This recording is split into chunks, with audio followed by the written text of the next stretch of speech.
औज़ुबिल्लाहिमिनश्शैतानिर्रजीम बिस्मिल्लाहिर्रहमानिर्रहीम। आज का जो हमारा टॉपिक है वो है इलेक्ट्रिक डाइपोल।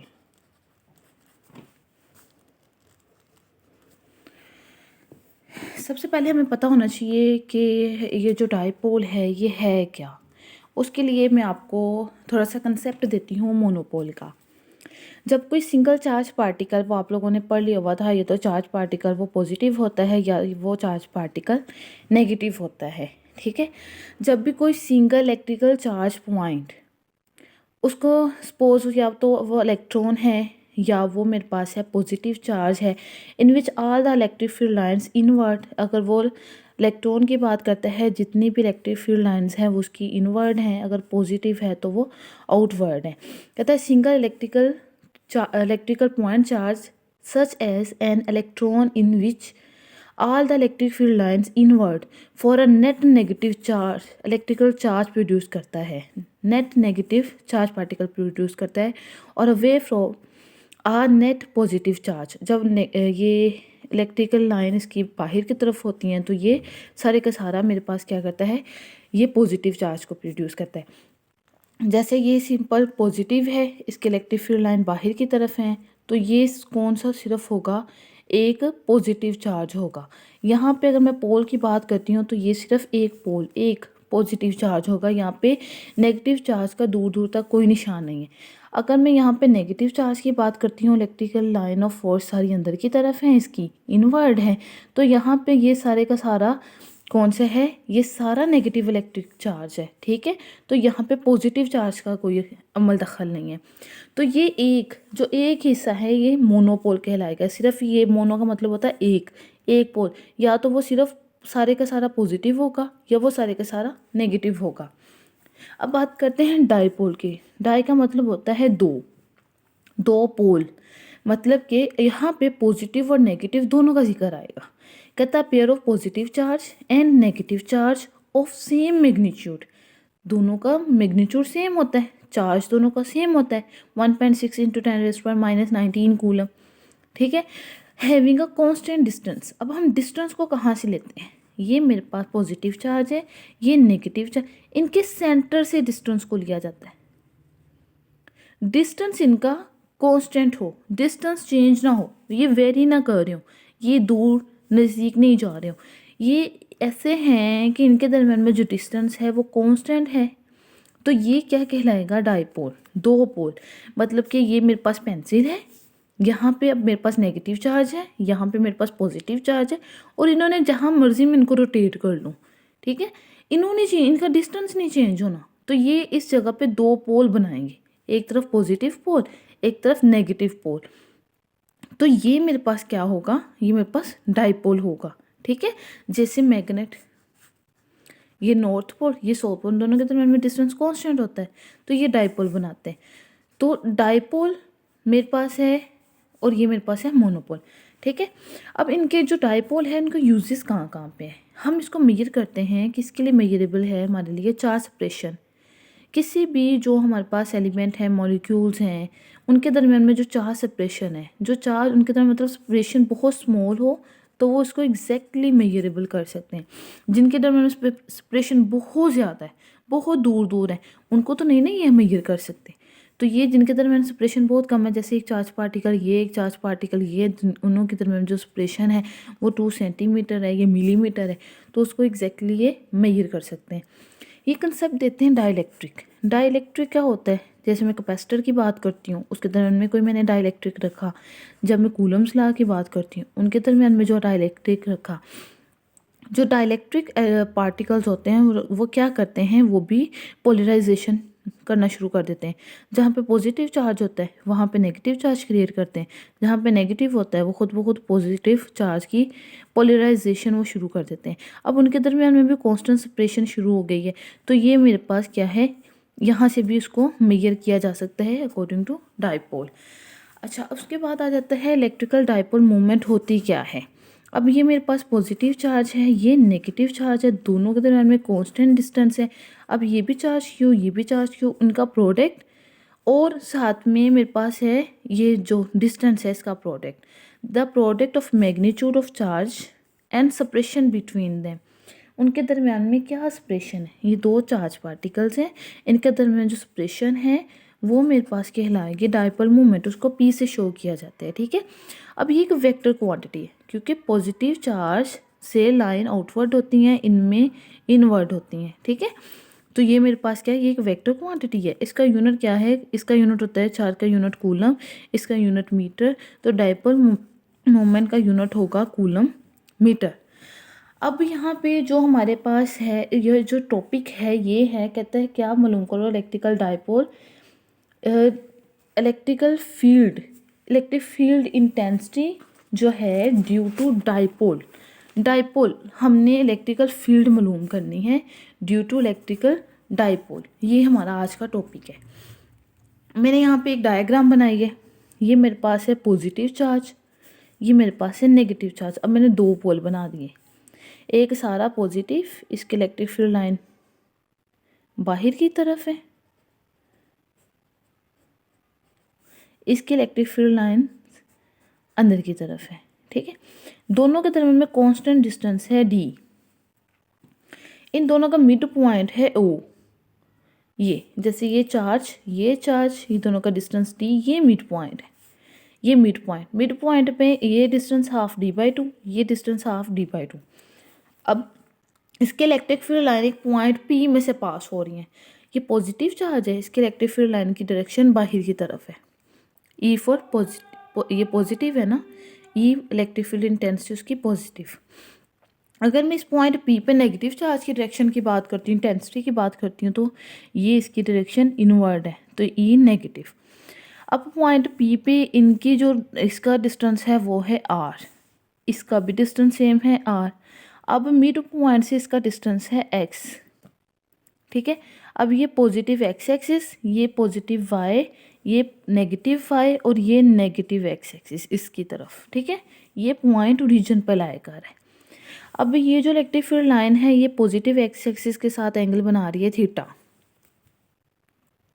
एंगल बना रही है थीटा, ठीक है। अब ये जो लाइन है ये नेगेटिव x एक्सिस के साथ एंगल बना रही है थीटा। अब यहाँ पे देखो, इन सबको इग्नोर कर दो, ये पॉजिटिव x एक्सिस, ये नेगेटिव y, इनके दरम्यान में ये इलेक्ट्रिक फील्ड इंटेंसिटी एक वेक्टर के तौर पे लाया कर रही है।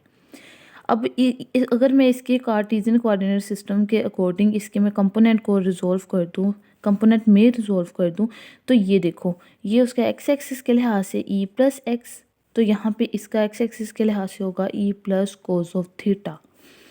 y के लिहाज से मेरे पास आ जाएगा ई वाई, ये पॉजिटिव है तो y के लिहाज से ये बन जाएगा e plus sine of theta.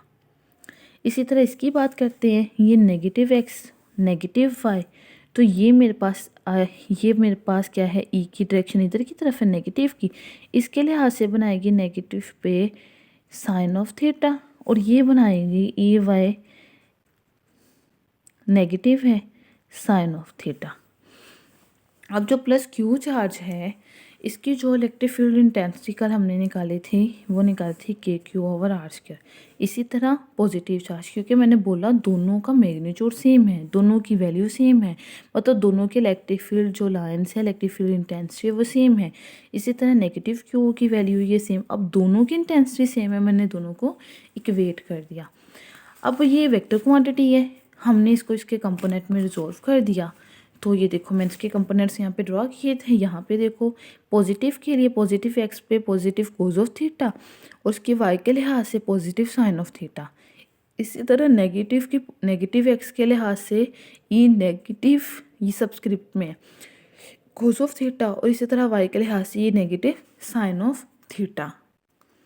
अगर मैं इनका रिजल्टेंट लूँ x कंपोनेंट के लिहाज से, टोटल x मेरे पास आएगा e प्लस एक्स प्लस उसके नेगेटिव के लिहाज से, इसकी value e plus cos of theta plus e negative, क्योंकि एक पॉजिटिव x एक्सिस की तरफ था एक नेगेटिव, दोनों की डायरेक्शन अपोजिट थी, तो जो नेगेटिव वाला वो नेगेटिव x की तरफ था, तो मैंने नेगेटिव का साइन लगा दिया। तो ये मेरे पास बन गया e plus cos of theta, ये plus minus minus e minus cos of theta. अब उसने बोला है पॉजिटिव और ये नेगेटिव मैग्नीट्यूड में सेम है, यहाँ पे अगर मैं इसको पॉजिटिव करती हूँ, ये सेम क्वांटिटी है, कैंसिल आउट होके आंसर मेरे पास 0, ठीक है। इसी तरह मैं रिजल्टेंट y कंपोनेंट्स निकालती हूँ। तो ये मेरे पास है, ये भी ऐसे था ना, नेगेटिव y पे e पॉजिटिव y था और उसी डायरेक्शन में e नेगेटिव y था। दोनों नेगेटिव y एक्सिस पे थे तो दोनों के साथ मैंने माइनस लगा दिया। ये माइनस e, ये पॉजिटिव e की थी कोज ऑफ थीटा और ये नेगेटिव चार्ज का था e minus sine of theta. अब दोनों मेरे पास सेम होंगे, कैसे? इसके लिहाज से कि दोनों की इलेक्ट्रिक फील्ड इंटेंसिटी सेम है। तो ये मेरे पास बन जाएगा, अगर मैं इसको पॉजिटिव करती हूँ, same quantity -2 e sine of theta. अब मैंने क्या करना है, इसका मैग्नीट्यूड का रिजल्टेंट फाइंड आउट करना है। ये मेरे पास बन जाएगा e square is equal to x square plus y square. जैसे हमने टोटल ए वेक्टर कोई भी था उसका a x square plus a y square निकाला था उसका मैग्नीट्यूड, ये फिर हमने दोनों तरफ स्क्वायर रूट लिया था तो ये मेरे पास बन गया था ए x square plus a y square. इसी तरह इसका मैग्नीट्यूड निकाल, ये 0 था, इसकी जगह पे लगा दिया -2 e plus sine of theta. अब मैंने क्या किया, माइनस पे स्क्वायर अलहदा कर दिया, 2 e plus sine of theta पे स्क्वायर अलहदा कर दिया is equal to E square. ये प्लस हो गया, ये भी स्क्वायर था ये भी स्क्वायर था, दोनों तरफ स्क्वायर रूट लिया, ठीक है। तो ये कैंसिल आउट, ये कैंसिल आउट, ये प्लस हो गया, ये बन गया is equal to 2 E sine of theta. अब मैंने ई मेरे पास क्या था, ई पॉजिटिव के लिए था कि Q over R square, negative के लिए भी वही था। तो मतलब अगर ई पॉजिटिव वो इक्वल होगा ई नेगेटिव तो वो इक्वल होगा टोटली जितना है, ठीक है। तो मैंने उसको ई की वैल्यू लगा दी क्यू ओवर आर स्क्वायर, ये बन गया साइन ऑफ थीटा। अब हमने वो जो हमने ये डायग्राम पीछे पढ़ी, ये एक्स एक्सिस वाई एक्सिस की तरफ जाता है। तो यहाँ पे मैं आपको डायग्राम थोड़ी सी दिखा देती हूँ। तो ये देखो, ये अगर नेगेटिव एक्स की तरफ है, ये d/2 है, ये r है, एंगल बना रहा है थीटा। इसी तरह यहाँ पे एंगल बनेगा थीटा, तो ये मेरे पास x हो जाएगा, ये d/2 हो जाएगा, ये r, ये एक ट्रायंगल बन रही है, राइट एंगल ट्रायंगल बन रही है। ये एंगल बना रहा है थीटा, ये मेरे पास x है, ये बेस है, ये हाइपोटेन्यूज r है, ये उसका परपेंडिकुलर है d/2 और ये एंगल कितना है 90 का। तो इसके अकॉर्डिंग मैं साइन ऑफ थीटा ले सकती हूँ। तो साइन ऑफ थीटा मेरे पास होता है perpendicular over sine of theta होता है परपेंडिकुलर ओवर हाइपोटेन्यूज। तो d/2 is equal to r आ गया। अच्छा, अगर मैं यहाँ से पैथागोरस थ्योरम अप्लाई करती हूँ तो पैथागोरस थ्योरम क्या होता है, हाइपोटेन्यूज का square is equal to base square plus जो मेरे पास है perpendicular square. Hypotenuse is equal to perpendicular plus base, base इसमें क्या है एक्स स्क्वायर और परपेंडिकुलर क्या है d/2 का स्क्वायर, और ये मेरे पास हो गया r स्क्वायर। तो यहाँ से मैंने r स्क्वायर की वैल्यू ये निकाली, इसको मैंने सिंप्लीफाई कर दिया x square plus D square over 4। अच्छा, अब मेरे पास पीछे जो एक इक्वेशन बनी, जो ई टोटल आया वो मेरे पास आया था टोटल ई, ठीक है, वो मेरे पास आया था 2e ओवर आर स्क्वायर, ठीक है, इंटू क्यू। तो यहाँ पे मैंने क्या किया, इसकी जगह पे मैंने लगा दी थी वैल्यू, सॉरी, ये मेरे पास बनी 2q over R square sine of theta. तो ये बन गया 2k over R square sine of theta. Sine of theta में मैंने इसकी वैल्यू लगाई, तो ये मेरे पास बन गया इस जगह पे d/2। अब ये 2 डिनोमिनेटर में इससे कैंसिल आउट हो गया, ये बन गया r3, ये बन के k ओवर r। तो ये q इंटू डी किसके इक्वल था, डायपोल मोमेंट। तो इसकी जगह पे मैंने p पुट कर दिया, ये पॉजिटिव था, ऊपर जाके इसकी वैल्यू नेगेटिव में हो गई। अच्छा, अब r किसके इक्वल था, r मेरे पास था r square plus x square plus D square over 4।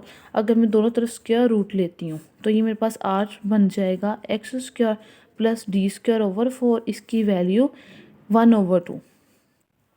तो मैंने ये निकाल के r की जगह पे ये पुट की, -3 पहले था और 1/2 साथ में मल्टीप्लाई हो गया, -3 पहले था 1/2 पावर मल्टीप्लाई हो गई, -3/2 बन गई।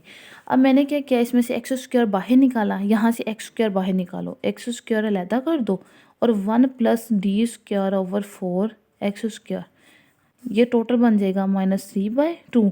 तो इसके साथ एक्स स्क्वायर इंटू -3/2 अलहदा कर दो और 1 plus D square over 4 x square -3/2, ये 2 से कैंसिल, एक्स की पावर -3 वापस आ जाएगी। तो मैंने ये बाहर निकाल दिया 1/d² / 4x² - 3/2। तो ये माइनस वाला ये नीचे चला गया, +3 हो गया। अब ये वाली जो क्वांटिटी है इस पे मैंने क्या किया, बाइनोमियल थ्योरम लगाया। बाइनोमियल थ्योरम के अकॉर्डिंग ये मेरे पास पावर नीचे आ गई, माइनस यहाँ पे प्लस था, माइनस इसके साथ था, माइनस प्लस माइनस 3/2 पावर नीचे, ये मेरे पास आ गई प्लस सो ऑन। अब उसने क्या किया है, जो निगलेक्टिव ये जो हाई जो टर्म है x²d²/x², इसको उसने निगलेक्ट कर दिया। पीछे रह गया मेरे पास k p/r³ 1 - 0 plus so on. तो इसको इससे मल्टीप्लाई किया तो मेरे पास आ गया kp/x³। ये मेरे पास ये इलेक्ट्रिक फील्ड इंटेंसिटी या electric field due to a dipole, ये मेरे पास डाइपोल को शो कर रहा है। ये मेरे पास कांस्टेंट है, ये मेरे पास डाइपोल को शो कर रहा है, ये उनके दरम्यान में जो डिस्टेंस है उसका क्यूब।